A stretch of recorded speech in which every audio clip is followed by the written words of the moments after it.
Regardez-vous même la vidéo aussi. Quand tu épouses une mauvaise femme, le diable ne vient jamais chez toi. Son enfant est déjà là-bas. Maman, j'ai envie d'acheter une maison pour vous deux, qu'est-ce que t'en penses? Mon fils, c'est une très bonne idée, je suis très fier de toi, mais ta mère a déjà des idées sur la question. Mon fils, c'est gentil de ta part, mais j'ai mes racines ici. Et je vais manquer à mes amis et à ma voisine si je pars. Je sais que c'est pas facile de partir d'ici et de laisser tes amis, mais c'est difficile pour moi aussi. Car les gens disent que j'ai de l'argent alors que mes parents vivent dans une maison dans un tel état. Tu as raison, les gens vont se moquer de toi. Alors mon fils, achète cette maison, si ta mère préfère rester ici, c'est son choix, moi je vais déménager là-bas si tu l'achètes. Maman, tu m'avais dit que t'avais quelque chose d'important à me dire. Je te le dirai un autre jour, qu'il vaut mieux que vous rentriez avec ta femme car il est déjà 19h et que vous avez loin à aller. Mon amour, assure de fermer la porte et de bien attacher ta ceinture. Bien sûr, ma patronne. Ma chérie, tu as faim, allons acheter des sandwichs. Non, mon amour, rentrons à la maison, je vais cuisiner quelque chose de délicieux. Ma chérie, je vais prendre soin de toi aujourd'hui, je vais préparer un délicieux repas pour nous deux. On va le préparer ensemble, tu vas préparer la sauce.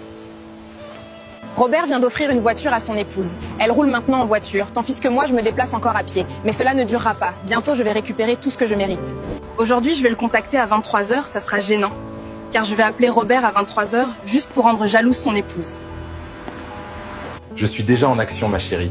Je prépare la sauce avec tout mon amour pour toi. Bien. Et je commence par éplucher les oignons et les faire revenir dans l'huile d'olive. Chérie, maintenant je suis convaincue que tu es un excellent cuisinier, que cette sauce a une odeur incroyable. J'ai tellement hâte d'y goûter. Mon amour, je suis en train de manger et je dois dire que tu cuisines vraiment bien. Surtout la sauce, elle est délicieuse et a un goût incroyable. Je suis impressionnée par tes compétences. Chérie, quand j'étais au Canada, c'était très rare d'aller manger au restaurant car les prix étaient exorbitants. Yes. Mon amour, demain c'est samedi, on va aller découvrir la maison que tu as choisie pour tes parents, pour voir si elle est parfaite pour eux. C'est une superbe idée, ma chérie. Et demain, nous allons aller découvrir la maison que j'ai choisie pour mes parents et nous allons voir ensemble si elle est parfaite pour eux. L'ex-vendeuse de légumes a changé de vie et vit maintenant dans un confort absolu au centre-ville, tandis que moi je suis toujours au village et toutes mes amies ont trouvé leur âme sœur et se sont mariées sauf moi. Allô, comment allez-vous ? Je vous dérange peut-être, mais je voulais vous saluer et demander comment s'est passée votre visite chez votre mère aujourd'hui. Oui, je vais bien, merci. J'ai passé la journée chez ma mère aujourd'hui avec mon épouse, mais je pense que tu aurais pu m'appeler plus tôt maintenant que j'ai une vie de famille. Excuse-moi pour l'appel tardif, j'ai quelque chose d'important à te dire. Je te le dirai demain si tu es libre au Parc Green.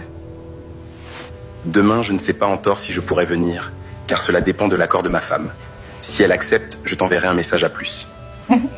Chérie, une collègue de bureau m'a dit qu'elle a quelque chose d'important à me dire. Mon amour, va voir, cela pourrait être une bonne nouvelle pour toi. Je suis d'accord, vas-y demain pour en savoir plus. Mon amour, il est temps de dormir, il est déjà minuit. D'accord. La femme c'est le diable. La femme c'est le diable à un niveau que quand je vois une femme venir vers moi en me disant que non, il faut que je t'aime, mieux je fuis. Je fuis sans regarder derrière.